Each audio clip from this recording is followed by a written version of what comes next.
Washington, Reuters, confusion, missing mail-in ballots and long lines at some polling centers marred primary elections on Tuesday in 8 states and the District of Columbia, the biggest test yet of voting during the coronavirus outbreak.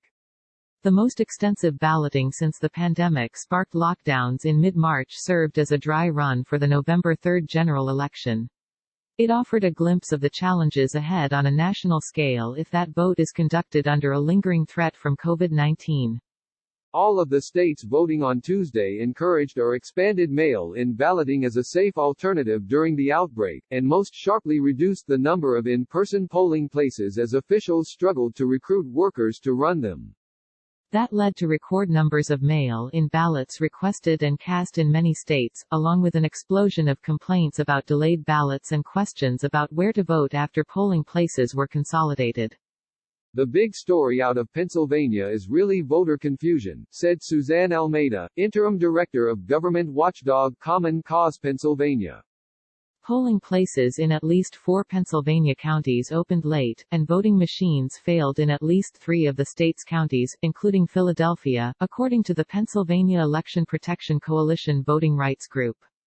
While most in-person voting locations featured extensive safety protocols, including masks, sanitizer and social distancing for lines, there were lapses. It is a mess in there. People confused. No social distancing, it is packed with machines, tables and people, Rich Garella, of the voting rights group Protect Our Vote Philly, said of one South Philadelphia location. The voting in some areas also was complicated by massive protests after an African-American man died in police custody in Minnesota last week. Philadelphia Mayor Jim Kenney said a city curfew would not be enforced until 30 minutes after polls close. In Washington, voters and poll workers will be exempt from that city's curfew, Mayor Muriel Bowser said. Robert Wood, 54, said he considered not going to the polls given the dual threat of the coronavirus and riots. But the South Philadelphia resident said he thought last week's events made it even more important. As a black man, I know a lot of people lost their lives so that I can vote. I take that seriously, Wood said.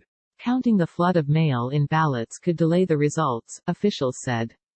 In Pennsylvania, Governor Tom Wolf extended the deadline for receiving mailed ballots postmarked by June 2 to June 9 in 6 counties, including Philadelphia.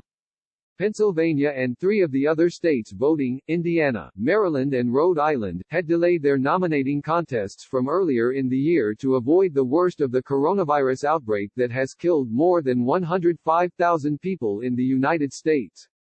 Iowa, Montana, New Mexico, South Dakota and the District of Columbia also were voting on Tuesday.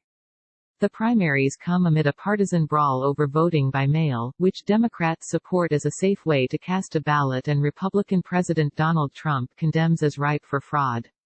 Numerous studies have found little evidence of voting fraud tied to mail-in ballots.